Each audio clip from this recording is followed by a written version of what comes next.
ENC Edumate എന്ന പുതിയൊരു YouTube ചാനലിലേക്ക് VHSC കൊമേഴ്സിലേക്ക് അഡ്മിഷൻ കിട്ടിയ എല്ലാ പുതിയ കൂട്ടുകാരെയും സ്വാഗതം ചെയ്യുന്നു.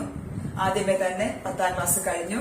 VHSC കൊമേഴ്സ് ബാച്ച് എടുത്ത നിങ്ങൾക്ക് എല്ലാവർക്കും എന്റെ അഭിനന്ദനങ്ങൾ. നമ്മൾ ഇന്ന് പരിചയപ്പെടാൻ പോകുന്നത്, നമ്മൾ കൊമേഴ്സ് ബാച്ച് എടുത്തു കഴിഞ്ഞാൽ നമുക്ക് പ്രധാനമായിട്ടും സബ്ജക്റ്റില് ഇംഗ്ലീഷും നമ്മുടെ EDയും കഴിഞ്ഞാൽ നമുക്ക് പഠിക്കേണ്ട സബ്ജക്ട്സ് 3 ഉണ്ട്. പ്രധാനമായും business studies, accountancy, management. Okay, നമ്മുടെ സബ്ജക്ട് കൊമേഴ്സ് എന്ന ബാച്ചിൽ നമുക്ക് കോഴ്സ് നിങ്ങൾക്ക് പ്രധാനമായിട്ട് പഠിക്കേണ്ട 3 business studies, accountancy and management. അതിൽ 3ാമത്തെ സബ്ജക്റ്റാണ് മാനേജ്മെന്റ് എന്നത്. നമ്മൾ 10ാം ക്ലാസ് വരെ നിങ്ങൾക്ക് അധികം കേട്ട് പരിചയമില്ലാത്ത സബ്ജക്ട് എന്ന രീതിയിൽ നമുക്ക് മാനേജ്മെന്റ് എന്ന സബ്ജക്റ്റിനെ കുറിച്ച് നിങ്ങൾ കേട്ടിട്ടുണ്ടാവത്തില്ല. 10ാം ക്ലാസ് വരെ നിങ്ങൾ സയൻസ് ആയിട്ട് ഫിസിക്സ്, കെമിസ്ട്രി, ബയോളജി പഠിച്ചിട്ടുണ്ട്. ദെൻ ഹിസ്റ്ററി, എന്താണ് പൊളിറ്റിക്കൽ സയൻസ് അല്ലെങ്കിൽ എക്കണോമിക്സ് നിങ്ങൾ പഠിച്ചിട്ടുണ്ട്. മാത്സ്, മലയാളം, അങ്ങനെ പോകുന്നു. പക്ഷെ +2 കൊമേഴ്സ് അല്ലെങ്കിൽ VHSC കൊമേഴ്സുകാർക്ക് പഠിക്കേണ്ട ഒരു സബ്ജക്റ്റാണ് മാനേജ്മെന്റ്. നിത്യജീവിതത്തിൽ നമ്മൾ പലപ്പോഴും ഉപയോഗിക്കുന്ന ഒരു വാക്ക് കൂടിയാണ് മാനേജ്മെന്റ്. മാനേജ് ചെയ്യുക, how to manage this problem, how to solve this problem എന്നൊക്കെ പറയുന്നത് പോലെ തന്നെ നമ്മൾ എപ്പോഴും ഉപയോഗിക്കുന്ന ഒരു വാക്കാണ് മാനേജ്മെന്റ് എന്നുള്ളത്.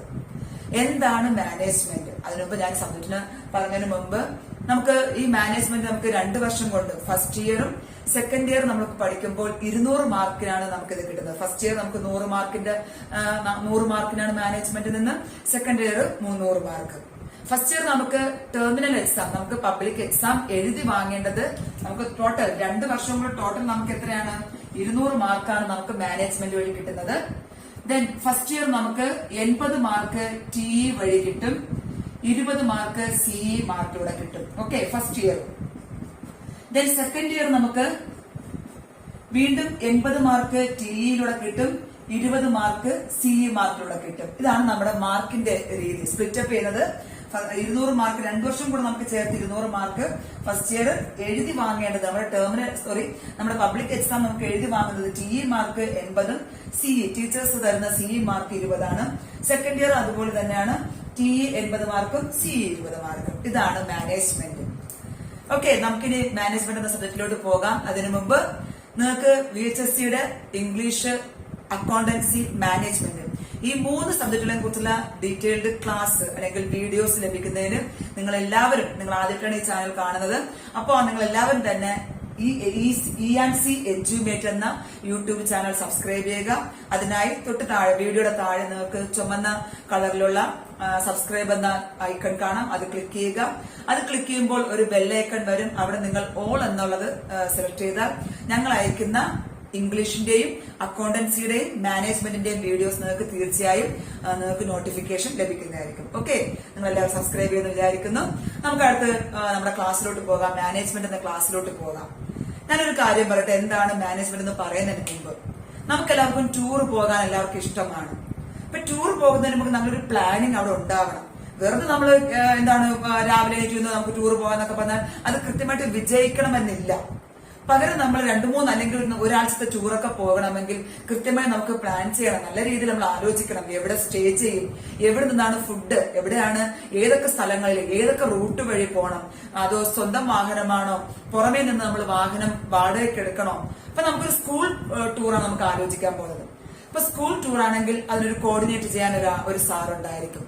അപ്പൊ സാർ ആലോചിക്കുന്നു എന്ന് ടൂർ പോകണം, നമ്മൾ ആദ്യം ആലോചിക്കുന്നു. അപ്പോൾ ഒരു ഒക്ടോബർ അല്ലെങ്കിൽ നവംബർ മാസത്തിൽ ടൂർ പോകുന്നതാണെങ്കിൽ നമ്മൾ നേരത്തെ അതിനെക്കുറിച്ച് മുൻകൂറായി തീരുമാനങ്ങൾ എടുക്കണം. അതിനുവേണ്ടി ആ സാർ കോർഡിനേറ്റ് ചെയ്യുന്ന സാർ എന്ത് ചെയ്യുന്നു? 2 പേരെ ഏൽപ്പിക്കാം. നമുക്കൊരു A and B എന്ന് പറയാം. നമുക്ക് A and B.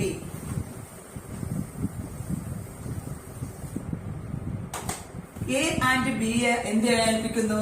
എവിടെ പോകണം, നമുക്ക് ഏത് സ്ഥലങ്ങളിലാണ് നമുക്ക് യാത്ര ചെയ്യേണ്ടത്, ഓക്കെ, ആ പ്ലേസസ് ഏതൊക്കെയാണെന്ന് കണ്ടുപിടിക്കാൻ വേണ്ടി A and B എന്ന 2 പേരെ ഏൽപ്പിക്കുന്നു.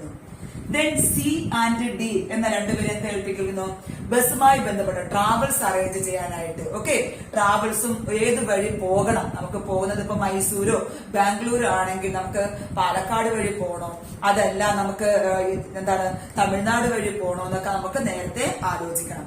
അപ്പൊ അത് റൂട്ട് മാപ്പും ആ ബസ്സും, ഓക്കെ, ബസ് അല്ലെങ്കിൽ ട്രാവൽസ് പിടിക്കണം. ദെൻ റൂട്ട് മനസ്സിലാക്കാൻ വേണ്ടി നമ്മൾ ആരെ ഏൽപ്പിക്കുകയാണ്? വേറെ 2 പേരെ ഏൽപ്പിക്കുകയാണ്. ദെൻ നമ്മള് E and F എന്ന 2 പേർക്ക് എന്ത് ഏൽപ്പിക്കുകയാണ്? മണി കളക്ഷൻ. നമ്മുടെ പിള്ളേരുടെ കയ്യിൽ നിന്ന് ടൂർ പോകാൻ വേണ്ടി കുട്ടികളുടെ കയ്യിൽ നമുക്ക് കളക്ട് ചെയ്യണം പണം, അവരുടെ ആ ചെലവിനുള്ള പൈസ നമുക്ക് കളക്ട് ചെയ്യണം. അതിനുവേണ്ടി രണ്ടുപേരെ ഏൽപ്പിക്കുന്നുണ്ട്. ദെൻ ജി ആൻഡ് എച്ച് എന്ന രണ്ടുപേരെ എന്ത് ഏൽപ്പിക്കുന്നുണ്ട്? ഫുഡ് ആൻഡ് അക്കോമഡേഷൻ അറേഞ്ച് ചെയ്യാൻ വേണ്ടി ഏൽപ്പിക്കുന്നു. ഓക്കെ, അപ്പൊ ഇങ്ങനെ കുറെ കാര്യങ്ങൾ എന്താണ് ഒരു ടൂർ എന്ന പ്രോഗ്രാമിന് നമുക്ക് നല്ല രീതിയിൽ നടപ്പിലാക്കണമെങ്കിൽ, ആ പ്രോഗ്രാം ടൂറ് വിജയകരമാക്കണമെങ്കിൽ ഒറ്റയ്ക്കൊരാൾക്ക് എല്ലാം ചെയ്യാൻ സാധിക്കുമോ? അല്ലെങ്കിൽ ആ ടൂർ എന്ന ലക്ഷ്യത്തിൽ എത്തിച്ചേരാൻ വേണ്ടി ഒരാൾക്ക് ഒറ്റയ്ക്ക് എല്ലാം ചെയ്തു തീർക്കാൻ സാധിക്കുന്നില്ല. പകരം അയാൾ എന്ത് ചെയ്തു? ഓരോ ജോലിയും കുറെ പേർക്ക് വീതം വെച്ച് കൊടുത്തു. അതിനെന്ത് ചെയ്യുന്നു? ഇവര് കൃത്യമായി ജോലി ചെയ്യുന്നുണ്ടോന്ന് പരിശോധിക്കുക. അവരെന്ത് ചെയ്യണം? എ ആൻഡ് ബി അവരെ ഏൽപ്പിച്ച ജോലി കൃത്യമായി ചെയ്തു തീർക്കുക. ദെൻ സി ആൻഡ് ഡി അവരെ ഏൽപ്പിച്ച ജോലി കൃത്യമായി ചെയ്തു തീർക്കുക. ഇ ആൻഡ് എഫ് അവരെ ഏൽപ്പിച്ചത്, ജി ആൻഡ് എച്ച് അവരെ ഏൽപ്പിച്ച ജോലി കൃത്യമായി ചെയ്തു തീർക്കുമ്പോൾ തന്നെ എന്ത് ചെയ്യാൻ സാധിക്കും? നമുക്ക് നമ്മുടെ ലക്ഷ്യത്തിൽ എത്തിച്ചേരാനായിട്ട് സാധിക്കും. ഇതിലേതെങ്കിലും ഒരു ഗ്രൂപ്പ് തമാശക്ക് എടുക്കുകയോ അത്രയ്ക്ക് സീരിയസ് ആയിട്ട് അവരെ ഏൽപ്പിച്ച ജോലി അവർ ചെയ്യാതിരിക്കുകയോ കൃത്യമായിട്ട് ചെയ്ത് തീർക്കാതിരിക്കുകയോ ചെയ്യുകയാണെങ്കിൽ അവിടെ എന്തുണ്ടാകുന്നു? നമ്മുടെ ആ പ്രോഗ്രാം നമുക്ക് സക്സസ് ആകണമെന്നില്ല. സോ ഇവിടെ എല്ലാ പ്രവർത്തനങ്ങളും, ഈ 4 ഗ്രൂപ്പിന്റെയും പ്രവർത്തനങ്ങളെ ഏകോപിപ്പിച്ചു കൊണ്ടുപോയി നല്ല രീതിയിൽ എഫിഷ്യന്റായി നടപ്പിലാക്കിയാൽ മാത്രമേ നമുക്ക് പറയാൻ പറ്റൂ ടൂർ വിജയകരമാക്കാൻ സാധിക്കും. അവിടെ നമുക്ക് പറയാൻ പറ്റും അവിടെ നല്ലൊരു മാനേജ്മെന്റ് ഉണ്ടായിരുന്നു എന്ന് പറയാൻ പറ്റും. അതാണ് നമുക്ക് കാണാൻ പറ്റില്ല, പക്ഷെ മാനേജ്മെന്റ് അവിടെ ഉണ്ട്, നമ്മുടെ വീടുകളിലുണ്ട്, എല്ലാ സ്ഥലങ്ങളിലും. നമുക്ക് നിങ്ങളുടെ നിത്യജീവിതത്തിൽ നിങ്ങൾ ഓരോ കാര്യങ്ങളും മാനേജ് ചെയ്യുന്നുണ്ട്. പ്രോപ്പറായിട്ട് എത്തിച്ചേരാൻ വേണ്ടി ഒരു കാര്യം തീരുമാനിച്ചു കഴിഞ്ഞാൽ അവ നമുക്ക് നേടിയെടുക്കണമെങ്കിൽ അവിടെ എന്തുണ്ടായിരിക്കണം? മാനേജ്മെന്റ് ഉണ്ടായിരിക്കണം. നമുക്ക് നമ്മുടെ നിത്യജീവിതം നടക്കുന്ന കല്യാണമൊക്കെ, നമ്മുടെ വീടുകളിൽ ഇപ്പോൾ ഒരു കല്യാണം നടക്കുകയാണെന്ന് വെച്ചോളൂ, ചേച്ചിയുടെയോ ചേട്ടന്റെയോ കല്യാണം. അച്ഛൻ മാത്രം വിചാരിച്ച കല്യാണത്തിന്റെ എല്ലാ കാര്യങ്ങളും കൃത്യമായി നടപ്പിലാക്കാൻ സാധിക്കുമോ? ഇല്ല. അവിടെ അച്ഛൻ എന്ത് ചെയ്യുന്നുണ്ട്? നമ്മുടെ വിവാഹ ആലോചന തുടങ്ങുമ്പോൾ തന്നെ അവിടെ മാനേജ്മെന്റ് തുടങ്ങിക്കഴിഞ്ഞു. ഏത് തരമുള്ള ചെക്കൻ അല്ലെങ്കിൽ ഏത് തരത്തിലുള്ള പെൺകുട്ടിയാണ് നമ്മൾ നോക്കേണ്ടത്. ദെൻ അതുമായി ബന്ധപ്പെട്ട എല്ലാ കാര്യങ്ങളും നിങ്ങൾക്ക് അറിയാം. ഒരു കല്യാണവുമായി ബന്ധപ്പെട്ട കാര്യങ്ങൾ അത് ഓരോരുത്തരെ ഏൽപ്പിക്കുന്നു. ആരെന്തൊക്കെ ചെയ്യണം? ആ ഗ്രൂപ്പുകാരെ ഏൽപ്പിക്കുന്ന ഇപ്പൊ കല്യാണം ഓഡിറ്റോറിയം എവിടെയായിരിക്കണം, ദെൻ ആഹാരം ഏത് കാറ്ററിംഗുകാരെ ഏൽപ്പിക്കണം, സ്വർണം ആരെടുക്കും, ദെൻ വിവാഹ വസ്ത്രങ്ങൾ ആരെടുക്കും, അതിനെക്കുറിച്ചുള്ള ഡീറ്റെയിൽഡ് പ്ലാൻ ചെയ്ത് ഓരോരുത്തരെയും ആ ജോലി ഏൽപ്പിച്ചു കഴിഞ്ഞു. അവരോരുത്തരും അതെല്ലാം ചെയ്യുന്നുണ്ടോ? അവിടെ ഓരോ പ്രവർത്തനങ്ങളെയും കൃത്യമായി ഏകോപിപ്പിച്ചു കൊണ്ടുപോയാൽ മാത്രമേ നമുക്ക് പറയാൻ പറ്റൂ അവിടെ മാനേജ്മെന്റ് ഉണ്ടായി വിവാഹം നല്ല രീതിയിൽ നടപ്പിലാക്കാൻ സാധിച്ചു. അപ്പൊ അവിടെ ഒരു പ്ലാനിംഗ് ഉണ്ടായിരുന്നു. എല്ലാ പ്ലാനിംഗ് നേരത്തെ നേരത്തെ തയ്യാറാക്കി വെച്ചു. ആ പ്ലാൻ അനുസരിച്ച് കാര്യങ്ങളെല്ലാം നമ്മൾ മുൻപോട്ട് പോകുന്നുണ്ടോ എന്ന് പരിശോധിക്കുന്നു. ഇതാണ് മാനേജ്മെന്റ്. അപ്പൊ നമ്മുടെ തെറ്റി നമുക്ക് പരീക്ഷയും ബന്ധപ്പെട്ട് നോക്കാം. പരീക്ഷയുമായി ബന്ധപ്പെട്ട് എന്താണ് ചെയ്യുന്നത്? നമ്മൾ മുൻകൂറായി ടൈം ടേബിൾ തയ്യാറാക്കുന്നു. എന്തൊക്കെ പഠിക്കണം, ഇന്ന് ഞാൻ ഏതൊക്കെ സബ്ജക്ട് പഠിക്കണം. അപ്പൊ അവിടെ ഒരു മാനേജ്മെന്റ് ഉണ്ട്. ആ പ്ലാൻ ചെയ്തതുപോലെ കൃത്യമായ സമയത്ത് ഞാൻ പഠിച്ചു തീർത്തോ, അല്ലെങ്കിൽ ഏതെങ്കിലും സബ്ജക്ട് ഞാൻ പഠിക്കണം എന്ന് വിചാരിച്ച് പഠിക്കാതിരുന്നോ? അങ്ങനെയൊക്കെ നമ്മൾ ചിന്തിക്കുന്നുണ്ടെങ്കിൽ അവിടെ എന്തുണ്ട് മക്കള്? അവിടെ മാനേജ്മെന്റ് ഉണ്ട്. ഓക്കെ, അപ്പൊ നമുക്ക് മാനേജ്മെന്റ് നിങ്ങൾക്ക് ഏകദേശം മാനേജ്മെന്റ് ഐഡിയ കിട്ടി. കാരണം നമ്മൾ കൂടുതലും പഠിക്കുന്നത് ഇപ്പൊ സ്കൂളിലാണെങ്കിലും മാനേജ്മെന്റ് ഉണ്ട്, വീട്ടിലാണെങ്കിലും ഏതൊരു സ്ഥാപനം എടുത്താലും ഏതൊരു വ്യക്തിയുടെ ജീവിതത്തിൽ എടുത്താലും അവിടെ എന്തുണ്ട്? മാനേജ്മെന്റ് ഉണ്ട്. നമുക്കപ്പൊ ഡീറ്റെയിൽ ആയിട്ട് പഠിക്കാം. നമ്മൾ ഈ സബ്ജക്റ്റുമായി കൂടുതൽ പഠിക്കാം. നമ്മൾ കൊമേഴ്സ് ബാച്ചിലെ കുട്ടികളായതുകൊണ്ട് തന്നെ നമുക്ക് കൂടുതൽ പഠിക്കേണ്ടത് ബിസിനസ് സ്ഥാപനങ്ങളുടെ മാനേജ്മെന്റ് ഇൻ ബിസിനസ് ഓർഗനൈസേഷൻസ് ആണ് നമുക്ക് കൂടുതലായി പഠിക്കേണ്ടി വരുന്നത്. നമുക്കിനി എന്താണ് മാനേജ്മെന്റ്, അതിന്റെ ഡെഫിനിഷൻ എന്താണ്? നമ്മൾ ഇന്ന് കൂടുതൽ ചർച്ച ചെയ്യുന്നത് മാനേജ്മെന്റിന്റെ ഡെഫിനിഷനും ദ കൺസെപ്റ്റ് ഓഫ് മാനേജ്മെന്റ് ആണ് നമ്മൾ ഇന്ന് പഠിക്കാൻ പോകുന്നത്. നമുക്ക് നോക്കാം. ലിറ്ററലി മീൻസ്, യഥാർത്ഥത്തിൽ നമുക്ക് ഡിക്ഷണറി ഒക്കെ എടുത്ത് നോക്കുകയാണെങ്കിൽ മാനേജ്മെന്റ് എന്ന് പറഞ്ഞാൽ മാനേജിങ് മെൻ, മനുഷ്യരെ മാനേജ് ചെയ്യുക, മാനേജിങ് മെൻ എന്നാ പറയുന്നത്. ഓക്കെ, ലിറ്ററലി നമ്മൾ നോക്കുകയാണെങ്കിൽ മാനേജ്മെന്റിന്റെ മീനിങ് എന്ന് പറഞ്ഞാൽ മാനേജിങ് മെൻ എന്നാണ്. പക്ഷേ ന്യൂ കൺസെപ്റ്റ് പ്രകാരം പുതിയ രീതിയിലുള്ള ഇപ്പൊ നമുക്ക് കുറെ കാലങ്ങൾ കഴിഞ്ഞു. പണ്ടത്തെ പോലെ അല്ല ഇപ്പോഴത്തെ സാഹചര്യങ്ങൾ ഒക്കെ മാറുന്നുണ്ട്. ആ ന്യൂ ഇൻവെൻഷൻസിനനുസരിച്ച്, ന്യൂ മെത്തേഡ്സ് അനുസരിച്ച്, ന്യൂ കൺസെപ്റ്റ്സ് അനുസരിച്ച് ഇന്നത്തെ മാനേജ്മെന്റ് എന്ന് പറഞ്ഞാൽ നോട്ട് ഓൺലി മാനേജിങ് മെൻ, മനുഷ്യരെ മാത്രം അല്ലെങ്കിൽ തൊഴിലാളികളെ മാത്രം മാനേജ് ചെയ്യുന്ന അല്ല മാനേജ്മെന്റ്, ബട്ട് ഓൾസോ നമുക്ക് അവിടെ നമ്മൾ അവിടെ 5 M's പരിചയപ്പെടാൻ പോവുകയാണ്. മാനേജ്മെന്റിന്റെ 5 M's ഏതൊക്കെയാണെന്ന് നോക്കാം. ഒന്നാമത്തെ എം, ഓക്കെ, നമ്മൾ ഓർമ്മിക്കുക. 5 M's എന്താണെന്ന് പരിചയപ്പെടാം.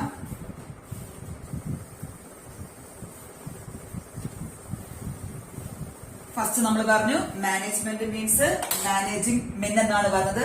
പക്ഷെ ഇപ്പോഴത്തെ പുതിയ രീതിയിലുള്ള ആശയം അനുസരിച്ച് മാനേജ്മെന്റ് എന്ന് പറഞ്ഞാൽ മെൻ മാത്രം അല്ലെങ്കിൽ മനുഷ്യരെ മാത്രം മാനേജ് ചെയ്യുന്നതല്ല, തൊഴിലാളികളെ മാത്രം മാനേജ് ചെയ്യുന്നതല്ല. പിന്നെ എന്താണ് അവിടെ നമ്മൾ പരിചയപ്പെടാൻ പോകുന്നത് 5 M's ആണ്.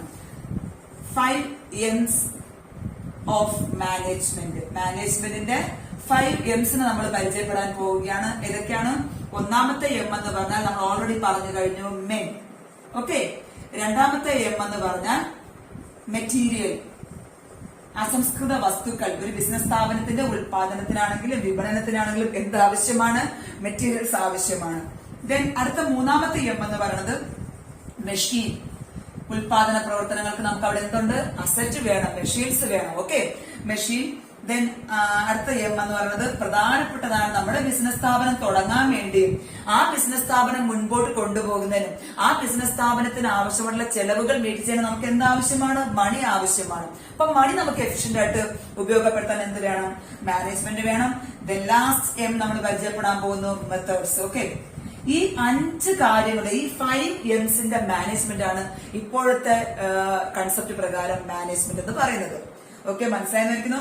നമുക്ക് മാനേജ്മെന്റ് എന്ന് പറഞ്ഞാൽ വെറും ലേബേഴ്സ് അല്ലെങ്കിൽ വർക്കേഴ്സിനെ മാത്രം മാനേജ് ചെയ്യുന്നതല്ല. നമുക്ക് എന്തുകൂടെ മാനേജ് ചെയ്യുന്നുണ്ട്?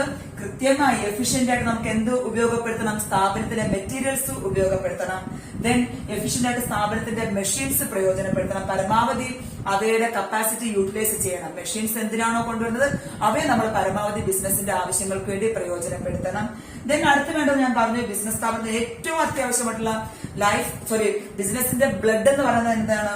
മണിയാണ്. ഓക്കെ, അപ്പൊ ആ മണി എന്ന് പറയുന്ന ഫാക്ടറിനെയും പരമാവധി എഫിഷ്യന്റ് ആയിട്ട് പ്രയോജനപ്പെടുത്തണം for meeting expenses, for starting and meeting day to day expenses of the business.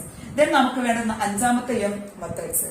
ഈ 5 M's മാനേജ്മെന്റ് ആണ് യഥാർത്ഥത്തിൽ മാനേജ്മെന്റ് എന്ന്, ബിസിനസ് സ്ഥാപനങ്ങളിലെ മാനേജ്മെന്റ് എന്ന് പറയുന്നത്. ഓക്കെ, അത് ഞാൻ പറഞ്ഞു. ലിറ്ററലി എന്ത് പറയുന്നു? മാനേജ്മെന്റ് എന്ന് പറഞ്ഞാൽ മാനേജിംഗ് മെൻ എന്ന് മാത്രമായിരുന്നു. അതല്ല, യഥാർത്ഥത്തിൽ ഒരു സ്ഥാപനത്തിൽ ഒരു എഫിഷ്യന്റ് ആയിട്ടുള്ള മാനേജ്മെന്റ് ഉണ്ടെങ്കിൽ ആ ബിസിനസ് സ്ഥാപനം സക്സസ്ഫുൾ ആകണമെങ്കിൽ, ബിസിനസ് സ്ഥാപനം ഉദ്ദേശിച്ച രീതിയിൽ ബിസിനസിന്റെ ലക്ഷ്യങ്ങൾ നേടിയെടുക്കാൻ സാധിക്കുന്നുണ്ടെങ്കിൽ അവിടെ നമുക്ക് ഉറപ്പിച്ച് പറയാൻ പറ്റും അവിടെ എന്തുണ്ട്? ഒരു നല്ലൊരു മാനേജ്മെന്റ് അവിടെ ഉണ്ട്. അവിടെ കൃത്യമായ കാര്യങ്ങൾ പ്ലാൻ ചെയ്യുന്നുണ്ട്. ആ പ്ലാനിങ് അനുസരിച്ച് കാര്യങ്ങളെല്ലാം മുൻപോട്ട് പോകുന്നുണ്ടെന്നൊക്കെ നമുക്ക് മനസ്സിലാക്കാനായിട്ട് സാധിക്കും. അപ്പൊ നമുക്ക് അവിടെ പറയാൻ പറ്റും, നമുക്കത് ഈ മാനേജ്മെന്റിനെ കാണാൻ പറ്റത്തില്ല, നമുക്ക് തൊട്ട് നോക്കാനൊന്നും സാധിക്കത്തില്ല. പക്ഷെ നമുക്കത് എക്സ്പീരിയൻസ് ചെയ്യാൻ സാധിക്കും, നമുക്കത് അനുഭവിക്കാൻ സാധിക്കും. എന്താണ്? അവിടെ നല്ലൊരു മാനേജ്മെന്റ് ഉണ്ടെന്ന് പറയാം. നമ്മുടെ സ്കൂളുകളിൽ കൃത്യമായ പ്രിൻസിപ്പൽ എന്ത് ചെയ്യുന്നുണ്ട്? ആവശ്യമുള്ള നിർദ്ദേശങ്ങൾ ടീച്ചേഴ്സ് നൽകുന്നു. ടീച്ചേഴ്സ് ആവശ്യമുള്ള നിർദ്ദേശങ്ങൾ കുട്ടികൾക്ക് നൽകുന്നുണ്ട്. അപ്പൊ അത് കൃത്യമായി നടക്കുന്നുണ്ടെങ്കിൽ നമുക്ക് പറയാൻ പറ്റും നമ്മുടെ സ്കൂളിൽ 100% വിജയം നേടിയെങ്കിൽ അതിന്റെ അർത്ഥം അവിടെ എന്തുണ്ട്? ഒരു എഫിഷ്യന്റ് മാനേജ്മെന്റ് ഉണ്ടെന്ന് പറയാനായിട്ട് സാധിക്കും. ഇപ്പൊ നിങ്ങൾക്കൊരു ഐഡിയ കിട്ടിയെന്ന് വിചാരിക്കുന്നു. എന്താണ് മാനേജ്മെന്റ് എന്നുള്ള ഒരു ഐഡിയ കിട്ടിയെന്ന് വിചാരിക്കുന്നു. നമ്മുടെ എല്ലായിടത്തും, ലോകത്തെ എല്ലാ സ്ഥാപനങ്ങളിലും എല്ലാ ഗ്രൂപ്പുകളിലും എന്തുണ്ട് മക്കളെ? മാനേജ്മെന്റ് ഉണ്ട്. ഓക്കെ, നിങ്ങൾ ഇന്ന് പരിചയപ്പെടുന്നത് പ്രധാനമായിട്ടും 5 M's ഓഫ് മാനേജ്മെന്റ് ആണ്. മനസ്സിലായെന്ന് വിചാരിക്കുന്നു. 5 M's എന്തൊക്കെയാണ്? Men, material, machine, money and methods. നമ്മൾ നെക്സ്റ്റ് പോകുന്ന ഡെഫിനിഷൻ ഓഫ് മാനേജ്മെന്റ്. ഓക്കെ, കുറെ ഡെഫിനിഷൻസ് ഉണ്ടെങ്കിൽ പോലും പ്രശസ്തമായിട്ട് ഒരു മാനേജറിയൽ സയന്റിസ്റ്റ് നൽകിയത് Mary Parker. Okay, Mary Parker നൽകിയ ഡെഫിനിഷനാണ് നമ്മൾ ഇന്ന് പഠിക്കാൻ പോകുന്നത്. ദെൻ അതിന്റെ കൺസെപ്റ്റ്സ്, മാനേജ്മെന്റിന്റെ കൺസെപ്റ്റ്സ് ഏതൊക്കെയാണ് നമുക്ക് നോക്കാം. ആദ്യം നമ്മൾ ഡെഫിനിഷൻ ഓഫ് മാനേജ്മെന്റ്.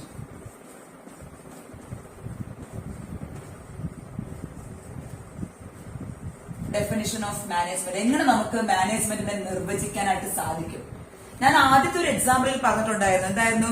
ടൂർ പ്രോഗ്രാമിന് മെയിൻ സാർ, ഒരു നമ്മുടെ എല്ലാം കൺവീൻ ചെയ്യുന്ന അല്ലെങ്കിൽ കോർഡിനേറ്റ് ചെയ്യുന്ന സാർ എന്ത് ചെയ്തു?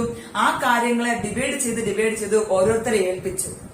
ആ ലക്ഷ്യം, നമുക്ക് ടൂർ എന്ന പ്രോഗ്രാം നമുക്ക് ലക്ഷ്യം, ആ ടൂർ എന്ന ലക്ഷ്യം നമുക്ക് നേടിയെടുക്കാൻ വേണ്ടി സാർ എന്ത് ചെയ്തു? കുറെ പേരെ ആ ലക്ഷ്യം നേടാൻ ആവശ്യമുള്ള കാര്യങ്ങളെല്ലാം ഏൽപ്പിച്ചു കൊടുത്തു. അവരോരോരുത്തരും അവരുടെ ജോലി കൃത്യമായി ചെയ്തു തീർത്തപ്പോൾ നമുക്ക് എന്ത് ചെയ്യാൻ സാധിച്ചു? നമ്മുടെ ലക്ഷ്യത്തിലേക്ക് വിജയമായി എത്തിച്ചേരാനായിട്ട് സാധിച്ചു. അത് തന്നെയാണ് നമ്മുടെ ഡെഫിനിഷൻ പറഞ്ഞത്. According to Mary Parker. Okay, Mary Parker എന്ന മാനേജറിയൽ സയന്റിസ്റ്റ് നൽകുന്ന ഡെഫിനിഷൻ ഇത്രയേ ഉള്ളൂ. മേരി പാർക്കറിന്റെ അഭിപ്രായത്തിൽ മാനേജ്മെന്റ് എന്ന് പറഞ്ഞാൽ it is an art of getting things done through others. Okay, ഇത്രയേ ഉള്ളൂ നമ്മുടെ ഡെഫിനിഷൻ. എന്താണ്? Management is an art of getting things done through others. എന്താണ്? ഇതൊരു കലയാണ്, ഇതൊരു കഴിവാണ് മാനേജ്മെന്റ് എന്നുള്ളത്. മറ്റുള്ളവരെ കൊണ്ട് ജോലി ചെയ്യിപ്പിച്ച്, മറ്റുള്ളവർക്ക് ഓരോ ജോലി വിഭജിച്ചു കൊടുത്ത് അവരെ കൊണ്ട് അത് ചെയ്തിട്ട് എന്ത് നേടാൻ സാധിക്കുന്നു? നമ്മുടെ ലക്ഷ്യത്തിലെത്താനായിട്ട് നമുക്ക് സാധിക്കുന്നു. Okay, it is an art of getting things, നേടിയെടുക്കുന്നു. എന്താണ്? ഡൺ ത്രൂ അതേഴ്സ്, മറ്റുള്ളവരിലൂടെ പ്രവർത്തിച്ച് അവർക്ക് ആവശ്യമായ നിർദ്ദേശങ്ങൾ നൽകി അവരുടെ പ്രവർത്തനങ്ങൾ കൃത്യമായി ഏകോപിപ്പിച്ചുകൊണ്ട് ബിസിനസ് സ്ഥാപനത്തിന്റെ ലക്ഷ്യം നമുക്ക് നേടാൻ സാധിക്കുന്നുണ്ടെങ്കിൽ ആ കഴിവിനെ പറഞ്ഞ പേരാണ് മാനേജ്മെന്റ്. പഠിച്ചോളും. Definition of management. Mary Parker എന്ന മാനേജറൽ സയന്റിസ്റ്റിന്റെ അഭിപ്രായത്തിൽ management is an art of getting things. Okay, നേടിയെടുക്കുന്നു. ഏതുവഴിയാണ്? മറ്റുള്ളവരിലൂടെ, മറ്റുള്ളവരെ കൊണ്ട് ചെയ്യിപ്പിച്ചു. ഇപ്പൊ ഞാൻ നേരത്തെ കല്യാണത്തിന്റെ ഡെഫിനിഷൻ ഒരു കഥ പറഞ്ഞു, അല്ലെങ്കിൽ ഒരു എക്സാമ്പിൾ പറഞ്ഞു. ദെൻ അതിനു മുമ്പ് ടൂറിന്റെ ഒരു എക്സാമ്പിൾ പറഞ്ഞു. അപ്പൊ അവിടെ എല്ലാം ഒരാൾ തന്നെ അല്ല ചെയ്യുന്നത്. എല്ലാം ആരെ ഏൽപ്പിക്കുന്നു? അതിന് സഹായിക്കാൻ വേണ്ടി കുറെ പേരെ ഏൽപ്പിക്കുന്നു. അവരുടെ പ്രവർത്തനങ്ങളെ കൃത്യമായി ഏകോപിപ്പിക്കുന്നു. അങ്ങനെ ലക്ഷ്യം കാണുന്നു, അത് വിജയകരമാക്കുകയും ചെയ്യുന്നു. അവിടെ നമ്മൾ പറഞ്ഞു മാനേജ്മെന്റ് ഉണ്ടെന്ന്. സോ അതിനാണ് നമ്മളിവിടെ ഡിഫൈൻ ചെയ്തത്. എന്താണ്? It is an art. അതൊരു കഴിവാണ് മക്കൾ, മറ്റുള്ളവരെ കൊണ്ട് ജോലി ചെയ്യിപ്പിച്ചെടുക്കുക എന്നുള്ളത്, മറ്റുള്ളവരെ കൊണ്ട് സാധിപ്പിച്ചെടുക്കുക എന്നുള്ളത്. Okay, it is an art of getting things done through others. Okay, definition മനസ്സിലായെന്ന് വിചാരിക്കുന്നു. നമ്മൾ അടുത്ത് പോകുന്നത് what are the concepts of എന്താണ് മാനേജ്മെന്റ്. മാനേജ്മെന്റിന്റെ പ്രധാനപ്പെട്ട കൺസെപ്റ്റ്സ് ഏതൊക്കെയാണ്? നമുക്ക് പറഞ്ഞു കഴിഞ്ഞു. നമ്മൾ പ്രധാനമായിട്ടും ആദ്യത്തെ കൺസെപ്റ്റ് പ്രകാരം മാനേജ്മെന്റ് എന്ത് തന്നെയാണ്? മാനേജിങ് മെൻ എന്ന് പറഞ്ഞു. പലരും പല അഭിപ്രായം പറയുന്നുണ്ട്. മാനേജ്മെന്റ് എന്ന് പറഞ്ഞാൽ അതാണ്, മാനേജ്മെന്റ് എന്ന് പറഞ്ഞാൽ ഇതാണ്. എക്കണോമിക്സ് ഒരു അഭിപ്രായം പറയുന്നു, സോഷ്യോളജിസ്റ്റ് വേറൊരു അഭിപ്രായം പറയുന്നു. ഓരോരുത്തരും ദെൻ സിസ്റ്റം ഓഫ് അതോറിറ്റി അല്ലെങ്കിൽ എക്സ്പേർട്സ് ഓഫ് അതോറിറ്റി പറയുന്നത് അത് വേറെ. മാനേജ്മെന്റ് എന്ന് പറഞ്ഞാൽ ഇങ്ങനെ. അപ്പം ഓരോരുത്തരും അവരുടെ കാഴ്ചപ്പാട് അനുസരിച്ചുകൊണ്ട് എന്ത് പറയുന്നുണ്ട്? മാനേജ്മെന്റിനെ ഡിഫൈൻ ചെയ്യുന്നുണ്ട്. That is the different concepts of management. ഓരോരുത്തരുടെ അഭിപ്രായം എങ്ങനെയാണ്? അങ്ങനെ നമ്മൾ 5 തരത്തിലുള്ള കൺസെപ്റ്റ് നമ്മൾ പഠിക്കാൻ പോവുകയാണ്. ഒന്നാമത്തേത് മാനേജ്മെന്റ് ആസ് എക്കണോമിക് റിസോഴ്സ്. എന്താണ് നമ്മൾ കൺസെപ്റ്റിൽ ഒന്നാമത് പഠിക്കാൻ പോണത്? Management as economic resource. അത് ആരുടെ അഭിപ്രായമാണ്? മാനേജ്മെന്റ് ഒരു സാമ്പത്തിക വിഭവമാണെന്നാണ് മാനേജ്മെന്റിനെ കുറിച്ച് ഇക്കണോമിക്സ് പറയുന്നത്, സാമ്പത്തിക വിദഗ്ധർ പറയുന്നത്. ഓക്കെ, നമ്മൾ പഠിക്കാൻ പോകുന്നത് concepts of management. Management concepts ഏതൊക്കെയാണെന്ന് നോക്കാം. ഒന്നാമത്തേത് മാനേജ്മെന്റ് ആസ്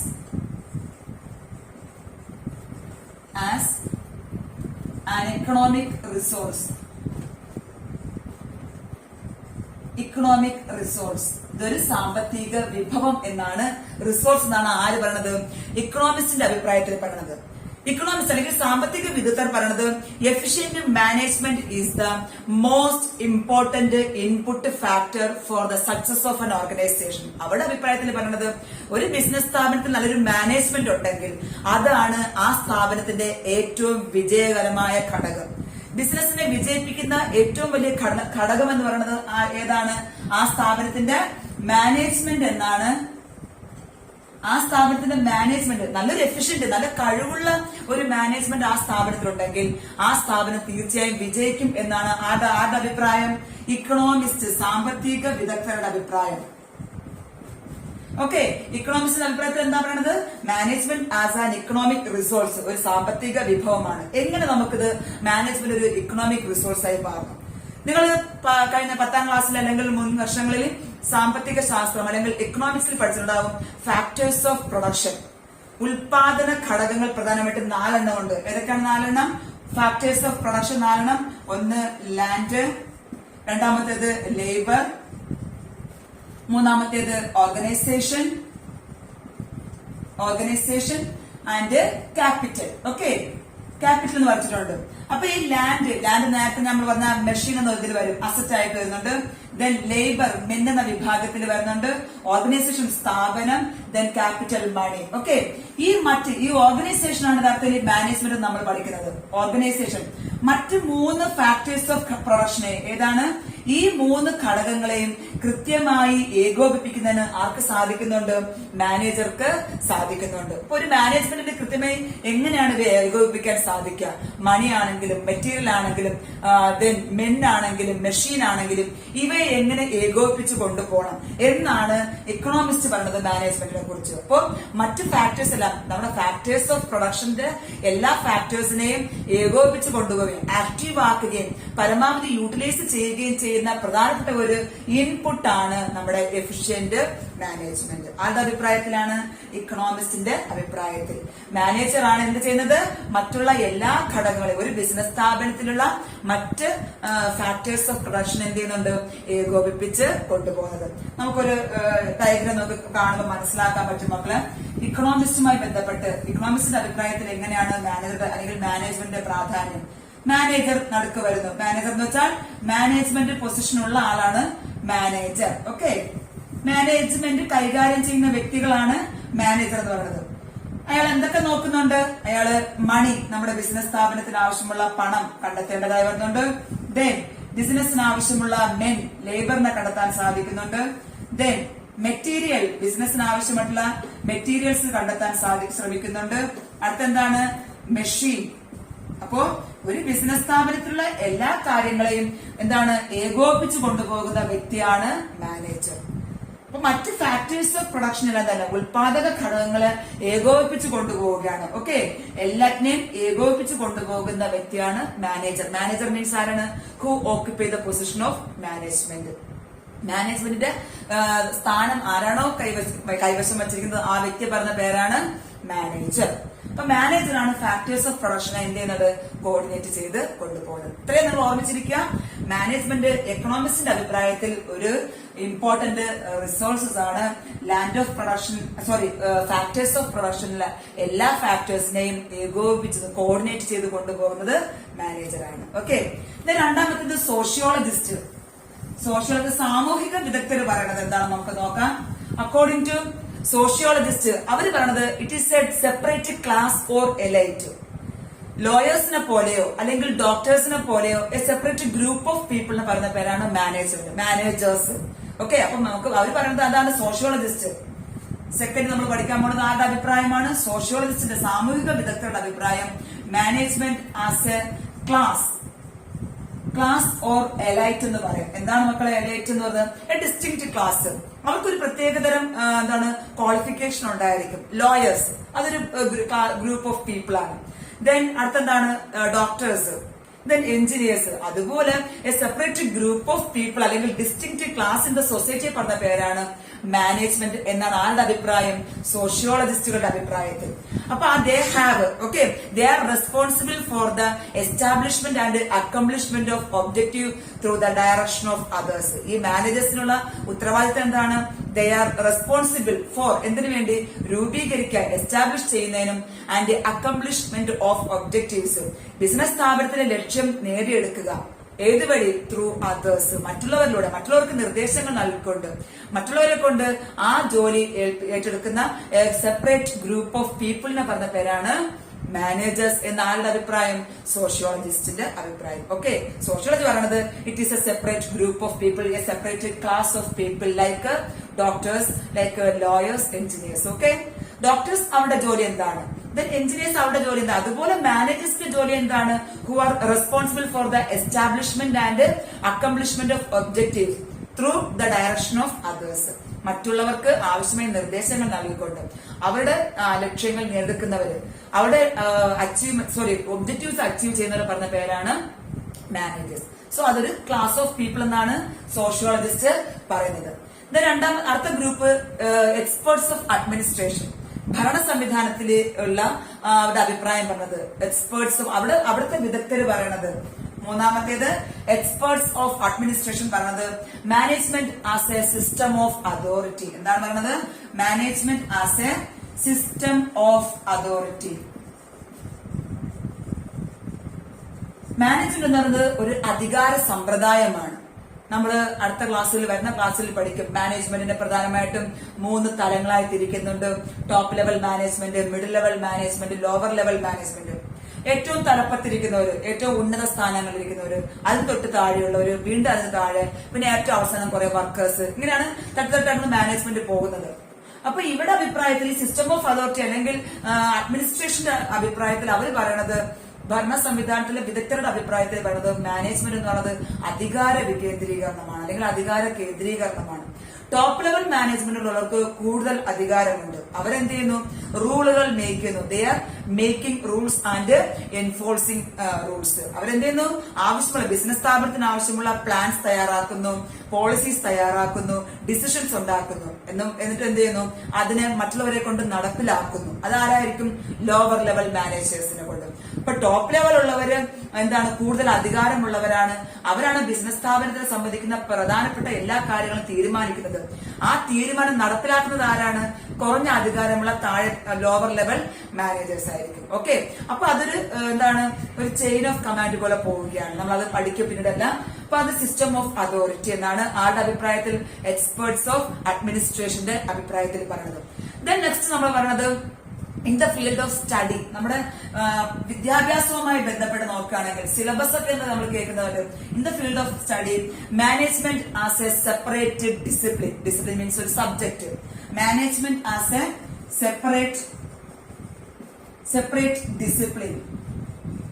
ഓക്കെ, ആരുടെ അഭിപ്രായത്തിലാണ്? In the field of study. വിദ്യാഭ്യാസ മേഖലയുടെ അല്ലെങ്കിൽ പഠന മേഖലയുടെ അഭിപ്രായത്തിൽ മാനേജ്മെന്റ് ഒരു പ്രത്യേക സബ്ജക്റ്റ് ആണ്. നമുക്ക് യൂണിവേഴ്സിറ്റികളിലും കോളേജുകളിലും ഹയർ സ്റ്റഡീസിനൊക്കെ നമുക്ക് ഉപയോഗിക്കാൻ പറ്റുന്ന, പ്രയോജനപ്പെടുത്താൻ സാധിക്കുന്ന ഒരു സബ്ജക്റ്റ് ആണ്. മാനേജേഴ്സിനെ എങ്ങനെ ഡെവലപ്പ് ചെയ്യാൻ സാധിക്കും, എങ്ങനെ ഒരു എഫിഷ്യന്റ് മാനേജർ നമുക്ക് ഉണ്ടാക്കാൻ സാധിക്കും, എങ്ങനെ അയാൾക്ക് മാനേജ്മെന്റിന് ഒരു ബിസിനസ് സ്ഥാപനത്തിന് നന്നായി മാനേജ് ചെയ്യാൻ സാധിക്കും എന്നൊക്കെ പഠിപ്പിക്കുന്ന നമ്മുടെ ഹിസ്റ്ററി പോലെയോ അല്ലെങ്കിൽ സോഷ്യൽ സ്റ്റഡീസിലോ ഹ്യൂമാനിറ്റീസ് ഗ്രൂപ്പിലോ കൊമേഴ്സ് ഗ്രൂപ്പിലോ ഉപയോഗിക്കാൻ സാധിക്കുന്ന പഠന വിഷയമാക്കാവുന്ന ഒരു സബ്ജക്റ്റ് ആണ് മാനേജ്മെന്റ് എന്ന് പറയുന്നത് in the field of study. Okay, അടുത്ത് നമുക്ക് ഒരു പ്രാവശ്യം നോക്കാം. Management as an economic resource എന്ന് ആര് പറയുന്നു? ഇക്കണോമിക്സ്. സാമ്പത്തിക വിദഗ്ധരുടെ അഭിപ്രായത്തിൽ അതൊരു സാമ്പത്തിക വിഭവമാണ്.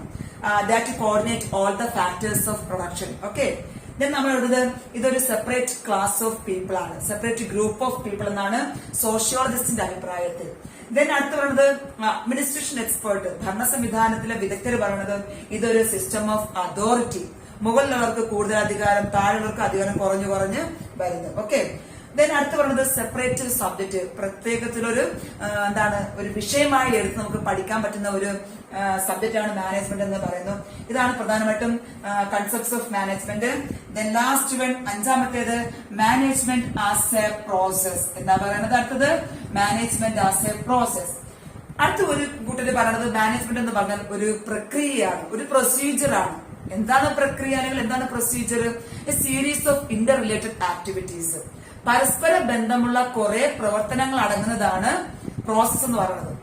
ഫോർ എക്സാമ്പിൾ, ചെറിയൊരു എക്സാമ്പിൾ പറയാം. നമുക്കിപ്പോ ചോറ് വേവിക്കണം. നമ്മുടെ വീട്ടിൽ എന്നും ഉണ്ടാക്കുന്ന ചോറ് ഉണ്ടാക്കുക. നമ്മൾ എന്ത് ചെയ്യുന്നുണ്ട്? ആദ്യം പാത്രം കഴുകുന്നു, ദെൻ അരി കഴുകുന്നു, ദെൻ ആവശ്യമുള്ള അരി അളന്നെടുക്കുന്നു, അതിനെ കഴുകിയെടുക്കുന്നു, ദെൻ നമ്മൾ അടുപ്പത്ത് അല്ലെങ്കിൽ സ്റ്റൗ കത്തിച്ച് അതിനെ തിളപ്പിക്കുന്നു, ദെൻ വാർത്തെടുക്കുന്ന സമയമാകുമ്പോൾ വാർത്തെടുക്കുന്നു. അപ്പോഴാണ് ചോറുണ്ടാകുന്നത്. അങ്ങനെ ചെറിയ ചെറിയ കുറെ ആക്ടിവിറ്റീസ് ചേർന്നതാണ് ചോറുണ്ടാക്കുന്ന ഒരു പ്രക്രിയ എന്ന് പറയുന്നത്. അതേപോലെ ബിസിനസ് സ്ഥാപനത്തിലെ മാനേജ്മെന്റ് എന്ന് പറയുന്നത് ഒറ്റ പ്രക്രിയ അല്ല. അവിടെ ഇന്റർ റിലേറ്റഡ് ആക്ടിവിറ്റീസ്, പരസ്പര ബന്ധമുള്ള പല പ്രവർത്തനങ്ങളും ഒരുമിച്ചുള്ളതാണ് മാനേജ്മെന്റ്. ഓക്കെ, മാനേജ്മെന്റ് എന്ന് പറഞ്ഞാൽ പല പ്രവർത്തനങ്ങളുടെയും കോർഡിനേഷനാണ് മാനേജ്മെന്റ്. എന്തൊക്കെയാണ് നമുക്ക് അതിനെ ഒന്നുകൂടെ പറഞ്ഞുതരാം. പ്രധാനമായിട്ടും നമുക്ക് മാനേജ്മെന്റിന്റെ പ്രോസസ്സിനെ ഇങ്ങനെ നമുക്ക് വരച്ച് കാണിക്കാം. നമുക്ക് അതിന്റെ ഡീറ്റെയിൽസ് പിന്നീട് പഠിക്കാനുണ്ട്. ജസ്റ്റ് ഞാനൊന്ന് സൂചിപ്പിക്കാം എന്താണ് മാനേജ്മെന്റിന്റെ പ്രോസസ് എന്ന് പറഞ്ഞാൽ. മാനേജ്മെന്റിന് എങ്ങനെയാണ് നമുക്ക് പ്രോസസ് ആക്കാൻ സാധിക്കുക? കാരണം മാനേജ്മെന്റിന് പല പ്രക്രിയകളും അടങ്ങുന്നതാണ്. എന്താണ് മക്കളെ? മാനേജ്മെന്റ്. നമുക്ക് മാനേജ്മെന്റിലെ പ്രധാനപ്പെട്ട ഫങ്ഷൻസ് അല്ലെങ്കിൽ പ്രധാനപ്പെട്ട പ്രക്രിയകൾ എന്തൊക്കെയാണെന്ന് നോക്കാം. ആദ്യത്തേത് പ്ലാനിങ്. നമുക്ക് എന്ത് വേണം? നല്ലൊരു പ്ലാനിങ് ഉണ്ടാവണം.